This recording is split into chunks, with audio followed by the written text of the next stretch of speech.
जय Hind. Diamond academy Atrauli Azamgarh के YouTube channel पर आप लोगों का तहे दिल से स्वागत है। दोस्तों, जो हमारा सामान्य हिंदी का टॉपिक चल रहा है वो स्वर और व्यंजन दोनों का दोनों हमारा दोस्तों खत्म हो चुका है। उसको मैं एक डायग्राम के माध्यम से आप लोगों को याद करने के लिए, यदि आप हमारी वीडियो पूरा का पूरा देखे होंगे स्वर और व्यंजन की, तो टोटल आप लोगों को हम एक ही वीडियो के माध्यम में यहाँ पर और एकदम मान के चलिए ट्रिक के माध्यम से, जिसे कहा जाता है एक ही वीडियो में अब तक के जितने हमने सारे के सारे कंटेंट बताया था, चाहे हमारे स्वर हो गए, चाहे उसमें व्यंजन हो गए, चाहे द्विगुण व्यंजन हो गए, चाहे हमारा जो है द्विगुण व्यंजन हो गया, संयुक्त व्यंजन हो गया, अंतस्थ या अल्प प्राण, महाप्राण, ये सब दोस्तों हमने पहले बताया है। और हमने बताया था कि हमारे स्वरों की संख्या कितनी होती है, व्यंजनों की संख्या कितनी होती है, सब मैंने बताया है। इस सब को यदि आप लोग देखना चाहते हैं तो हमारे डायमंड एकेडमी अतरौली आजमगढ़ के यूट्यूब चैनल पर आप लोग हिंदी क्लास के जाकर प्ले लिस्ट में खोलेंगे, वहाँ पर आप लोगों को पूरा का पूरा वीडियो मिल जाएगी। तो कहने का मतलब हमारा ये है कि इस वीडियो में केवल और केवल आप लोगों को एक बार रिवीजन कराने का प्रयास कर रहे हैं, केवल एक वीडियो में। यदि हमारी वीडियो देखे होंगे, इस वीडियो के माध्यम से टोटल का टोटल क्लास जब तक जितना कराए हैं सब एक ही वीडियो के माध्यम से कवर होने जा रहा है। तो आइए देखते हैं पहले वर्णमाला हमारा वर्णमाला में मैंने बताया था क्या क्या था, स्वर और व्यंजन आते हैं। तो वर्णमाला में स्वर और व्यंजन, स्वरों की संख्या कितनी होती है हमने बताया था कुल। यदि हिंदी में पूछे स्वरों की संख्या तो 13 होती है, और मूल रूप से पूछे हिंदी की संख्या कुल कितनी होती है, स्वरों की संख्या तो 11 हो जाएगा।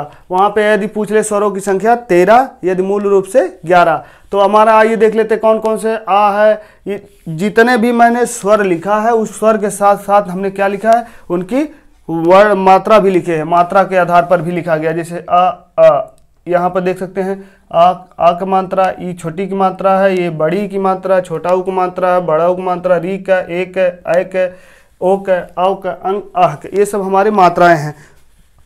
और यहाँ पर एक चीज आप लोग बता दें, जितने भी स्वर होते हैं ये सब सघोष होते हैं। हमने बताया था जितने भी स्वर होते हैं ये सब क्या होते हैं, सघोष होते हैं। सघोष और अघोष, अघोष शब्द और सघोष शब्द में आप लोगों को हम स्पष्ट करके बताएंगे। जितने भी स्वर होते हैं वो क्या होते हैं, हमारे सघोष होते हैं।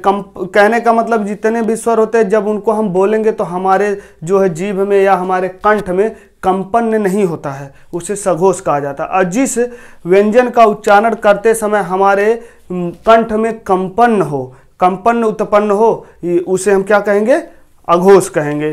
तो देखिए ये जितने भी स्वर होते हैं आप लोग नोट करके कभी भी पूछ सकता है कौन से ऐसे स्वर है जो अघोष होते हैं कि सघोष होते हैं, तो वहाँ पे आप लोग बता सकते हैं। यदि हमारी क्लास अटेंड किए होंगे तो आप बताएंगे क्या है, जितने भी स्वर होते हैं आ से लेके आ तक ये सब के सब क्या होते हैं, सघोष होते हैं। इनका उच्चारण करते वक्त हमारे कंठ में कभी कंपन उत्पन्न नहीं होता है। जैसे देखो आ ई उ ऊ री ए आए ओ आओ अंग आह, ये सब हमारे ऐसे स्वर हैं जिनके उच्चारण करते समय हमारे कंठ में यानी हमारे शरीर मुख के भाग में कहीं पर कंपन नहीं उत्पन्न होता। कंपन किसे कहा जाता है अभी स्पष्ट करके यहाँ कुछ ऐसे वर्ड लिखे गए हैं, इसके बारे में हमने बताया है। यहाँ पर केवल हम आप लोगों को एक ट्रिक के माध्यम से केवल एक डायग्राम बनाए हैं, इस डायग्राम के माध्यम से आप लोगों को पूरा का पूरा वीडियो का निचोड़ बताएंगे।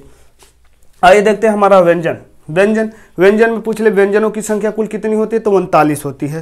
हिंदी में व्यंजनों की संख्या कुल कितनी होती है, 39 होती है। अगर मूलतः पूछ ले तो कुल कितनी होती है, 33 होती है। इसके बारे में मैंने नेक्स्ट वीडियो में बताया। आप लोग जाकर व्यंजन वाले जब टॉपिक में जाकर व्यंजन की वीडियो जब सर्च करेंगे तो वहाँ पर सारी की सारी बातों को मैंने स्पष्ट करके बताया। तो यहाँ पर केवल मैं बता रहा हूँ जैसे व्यंजन कुल कितने होते हैं, 39 होते हैं। और अगर पूछते मूलतः कितने होते हैं तो कुल कितने होते हैं, 33 होते हैं, का से लेके हा तक। ठीक है, तो आइए देखते हैं वर्ग। आइए देखिए उच्चारण हमने बताया था वर्ग, का वर्ग, चा वर्ग, टा वर्ग, ता वर्ग, पा वर्ग, इस हमने वर्ग के आधार पर बताया था। अच्छा, का वर्ग के जितने भी अक्षर आते हैं उनका उच्चारण स्थान क्या होता है, कंठ। देखो यहाँ पर लिखा कंठ के द्वारा उनका उच्चारण स्थान क्या होता है, कंठ के द्वारा होता है। जैसे ये देखिए व्यंजन का है, ख है, ग है, घ है, न, ये सब हमारे क्या है, ये सब हमारे कौन से वर्ग के हैं, का वर्ग के हैं। इनके बोलते वक्त हमारे कौन से भाग का ज़्यादातर उपयोग हो रहा है, देखिए क, ख, ग, घ, अंग, मतलब हमारी के जितने भी ये व्यंजन को बोलते वक्त हमारे कंठ इन्वॉल्व ज़्यादातर हो रहा है। इस वजह से इसको क्या कौन से वर्ग में रखा गया है, उच्चारण स्थान देखिए कंठ है। ठीक है, और कंठ का उच्चारण स्थान देख लीजिए, हमने बताया था ना कंठ के द्वारा ही हो रहा है, तो इसलिए इनके कौन से वर्ग में रखेंगे, कंठ वर्ग में रखेंगे। चा वर्ग, चा वर्ग को च छ ज झ ज झ इया, जब हम इसको बोलते हैं तो हमारी जीभ ऊपर की तरफ तालु में जाकर सटती है, इसीलिए तालव्य कहते हैं। या तालव्य अगर कहेंगे किस वर्ग में, तालव्य, इसका उच्चारण क्या है, तालु के द्वारा होता है। ज़्यादातर हमारी जीभ जाके तालु में जाकर सटती है, जिसके कारण देखिए च छ ज झ इया, ये सब जितने भी हैं हमारी जाके तालु में जाके स्पर्श हो रहे हैं। इसे हमने क्या बताया था, इसको भी बताया था हमने तालव्य। तालव्य वर्ग कौन किसको रखेंगे, चा वर्ग के जितने भी व्यंजन होते हैं उन्हें हम क्या कहेंगे, तालव्य। इनका उच्चारण स्थान तालु से होता है। आइए देखते हैं टा वर्ग। टा वर्ग, टा वर्ग से कौन कौन से शुरू होते हैं, टा से शुरू होता है, ट ठ ड ढ अड़, ये सब क्या होता है, ट ठ ड ढ अड़, ये सब कौन से होते हैं। इनको जब हम बोलते हैं तो हमारी जीभ मूर्धा में जाकर सटती है, ठीक है, ट ठ ड ढ अड़, इसलिए हम इसे क्या से कहेंगे, मूर्धन्य कहेंगे।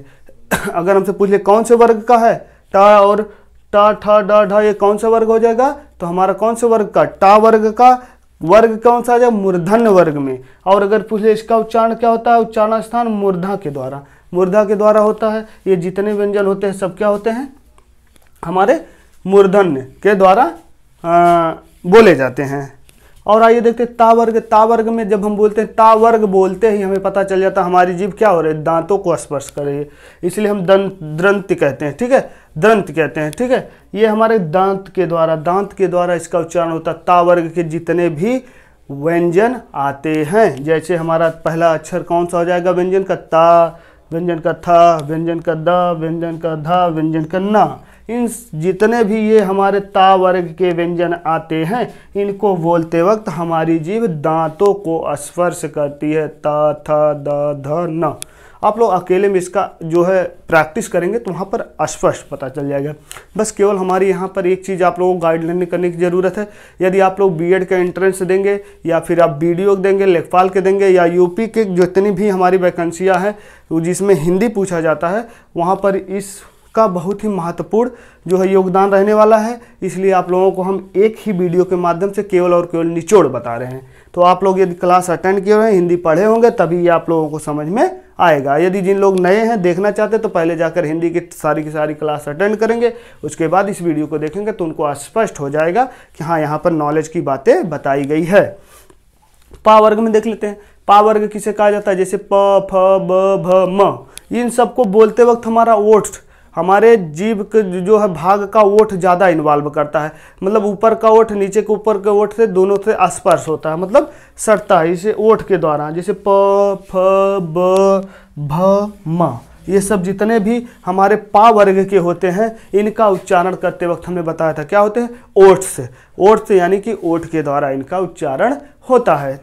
आइए देखते हैं एक एक करके, उसके बाद हम अभी बताएंगे ये हमारा क्या हो जाएगा, प्रथम, द्वितीय, तृतीय, चतुर्थ, पंचम, ठीक है, इनको बारे में भी बता दे रहे हैं, और हमारा अघोष सघोष के बारे में बता देंगे अभी।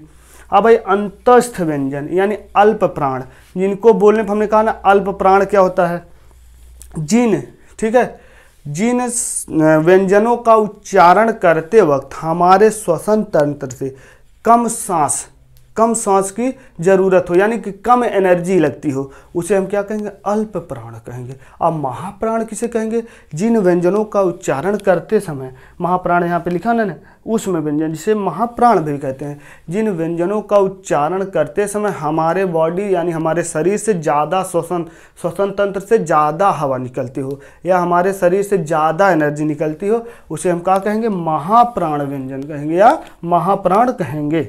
आइए देखते हैं अल्प प्राण यानी अंतस्थ में कौन कौन है, या र ल, देखिए इनको बोलते हो या र ल, और हमारा क्या हो जाएगा वा, या र ल वा, ये सब हमारे कौन से हो जाएंगे, ये हमारे हो जाएंगे अल्प प्राण। इनको बोलते वक्त हमारे श्वास की जो है शरीर से कम श्वास निकल रही है। जैसे देखिए उसमें व्यंजन महाप्राण, जिसे महाप्राण कहते हैं। अभी अघोष और सघोष के बारे में बताएंगे। महाप्राण देख लेते, जैसे हमारा कौन सा ये सा है, हमने कहा था ये हमारे कौन कौन से सा हो जाएंगे, ये हमारा यहाँ बड़ा सा, खट्टी सा, छोटा सा नहीं बोलेंगे, तालव्य सा, मूर्धन्य सा, दंतोष्ठ। इनको बोलते वक्त हमारे बॉडी से तालव्य सा, दंतोष्ठ सा और मूर्धन्य सा, दंतोष्ठ सा, इस सबको बोलते वक्त हमारी बॉडी से ज़्यादा एनर्जी, ज़्यादा श्वास निकल रही, इसलिए हम इसे महाप्राण में रखेंगे। ठीक है, ये जो हा हमारा है, ये हा को बोलते वक्त हमारा केवल और केवल कंठ इन्वॉल्व होता है, इसको हमने बताया था आप लोगों को। और यहाँ पे देखिए रा हो गया, ला हो गया, पार्श्व वर्ण कहेंगे इसे, रा लुंठित वर्ण कहेंगे। लुंठित वर्ण किसे कहते हैं? जैसे रा को जब हम बोलते हैं, रा शब्द का उच्चारण करते हैं व्यंजन का, तो हमारी जीभ अंदर की तरफ लुढ़कती है, अंदर की तरफ लुढ़कती है, इसीलिए हम इसे क्या कहेंगे? इसे हम क्या कहेंगे? लुंठित वर्ण कहेंगे। ले लुंठित वर्ण कहेंगे। ये हमारा रा जो है लुंठित, क्योंकि इसका उच्चारण करते वक्त हमारी जीभ अंदर की तरफ लुढ़कती है। और ला पार्श्व इसको कहाँ कहते हैं? जब ला का उच्चारण करते हैं तो हमारी जो है जीभ के दोनों तरफ से हवा अंदर प्रवेश करती है, इसलिए इसे पार्श्व कहते हैं। ठीक है, इसको स्पष्ट करके ये सब बातें हमने दोस्तों पहली वीडियो में बता चुके, बस केवल यहाँ पे हम आप लोगों को याद दिलाने का कार्य कर रहे हैं। जैसे संयुक्त व्यंजन, इसको भी हमने बताया था। संयुक्त व्यंजन कौन कौन से ऐसे व्यंजन हैं जिनको दो व्यंजनों से मिलकर बने हैं, उन्हें संयुक्त व्यंजन कहते हैं। जैसे देखिए छा, व्यंजन का का और हमारा मूर्धन्य सा मिलकर इसको क्या बनाता है? छा बनाता है। जैसे त्रा में देखिए ये हमारा ता हो जाएगा और ये हमारा रा, व्यंजन का ता व्यंजन का रा मिलकर त्रा का निर्माण करते हैं। और यहाँ पे देख लीजिए श्री का जो हम प्रयोग करते हैं कभी कभी श्रृंगार में, या श्री या किसी भी श्रीमती या श्री अपने पिता के साथ लगाते हैं हिंदी में, तो उसका ये जो हमारा कैसे निर्माण हुआ है, ये हमारा कौन सा हो जाएगा? तालव्य सा और हमारा व्यंजन कर रहा। और यहाँ पे देखिए जो ज्ञा से ज्ञानी हम बोलते हैं, उसके कैसे कौन कौन से? जा, व्यंजन का जा और यहाँ से मिलकर हमारा जा का निर्माण होता है। ये दोस्तों हमारा जो है क्या था, हमने बताया था संयुक्त व्यंजन, उसमें व्यंजन, अंतस्थ व्यंजन, और ये जितने वर्ग होते हैं इनका उच्चारण कैसे कैसे होता है। अब आइए देख लेते हैं अल्प प्राण और मतलब कहने का मतलब अल्प प्राण, महाप्राण, अल्प प्राण, महाप्राण, अल्प प्राण। सर ये आपने क्या लिखा है? और अघोष, अघोष, सघोष, सघोष, सघोष, ये सब दोस्तों हमने बताया था। ये हमारे क्या होते हैं? अघोष सघोष होते हैं। जैसे देख लीजिए यहाँ पर देखिए, जिनको बोलने पर, जैसे जिनको बोलने पर हमारे शरीर से ज़्यादा एनर्जी की ज़रूरत होती है उसे अघोष कहते हैं, और जिन्हें बोलने पर हमारे शरीर से कम एनर्जी निकलती है उसे सघोष कहते हैं। इसको यही हमारा अल्प प्राण और महाप्राण भी इसी तरह से कुछ होता है। जैसे देखिए अघोष क और हमारा क्या हो जाएगा? ख, उसके बाद हमारा क्या हो जाएगा? ये दोनों ऐसे वर्ड हैं जिसको हमें बोलने पर ज़्यादा समय लग रहा है। और ये हमारे सघोष क्या हो जाएंगे? ग, घ, अंग। देखिए का, खा, इनको बोलते वक्त हमारी बॉडी से ज़्यादा एनर्जी थी। अघोष ये कौन कौन से अच्छा होते हैं? अघोष का होता है, खा होता है। और हमारा कौन हो जाएगा? हर, कहने का मतलब हर वर्ग का, हर वर्ग का पहला दूसरा, हर वर्ग का पहला और दूसरा। और हमारा क्या हो जाए? अंतस्थ व्यंजन, यानी देखिए यहाँ पर क्या लिखा है? अंतस्थ व्यंजन हमने लिखा है, यहाँ पर लिखिए देखिए, ये हमारा हो जाएगा कौन कौन से? ये हमारे उसमें व्यंजन जो महाप्राण होता है, इसका तीनों सा होता है। जैसे तालव्य सा, मूर्धन्य सा, दंतोष सा। हमारा कौन अघोष वर्ड कौन कौन से होते हैं? अघोष हर वर्ग का पहला दूसरा, इसको हम ट्रिक के माध्यम से लिखवाए भी हैं। हर वर्ग का पहला दूसरा। और हमारा उसमें व्यंजन का कौन सा हो जाएगा? जो महाप्राण के तौर पे आता है वो अघोष में हो जाएगा कौन सा? तीनों सा, 1 2 तीनों सा। और हर वर्ग का पहला दूसरा हमने ट्रिक के माध्यम से बताया था। ये हमारे कौन से? महाप्राण व्यंजन। जैसे देखिए यहाँ पे टा, ठा, ता, थ, पा, फा, और देखिए यहाँ पे ब, भ, म, कितने आराम से बोल ले रहे हैं। तो ये हमारे कौन से? सघोष हो जाएंगे। सघोष का कैसे हो जाएगा? सघोष का देखिएगा हर वर्ग का हमारा कौन कौन से हो जाएगा? यानी कि तीसरा, चौथा, पांचवा, हमारा कौन कौन से हो जाएगा? तीसरा, चौथा, पांचवा। ये हमारे कौन कौन से हो जाएंगे? हर वर्ग का तीसरा, चौथा, पांचवा, ये क्या होते हैं? सघोष होते हैं। सघोष होते। और कौन हो जाएगा? और हमारा अंतस्थ यहाँ पर हो जाएगा अंतस्थ व्यंजन, यानी अल्प प्राण। देखिए यहाँ पर भी लिखा अंतस्थ व्यंजन। यहाँ पर अंतस्थ व्यंजन का हमारा कौन सा हो जाएगा? सघोष कौन कौन सा हो जाएगा? या, र, ल, व, और हमारा क्या हो जाएगा? हा। ये हमारे कौन से हो जाएंगे? यानी कि सघोष हो जाएंगे।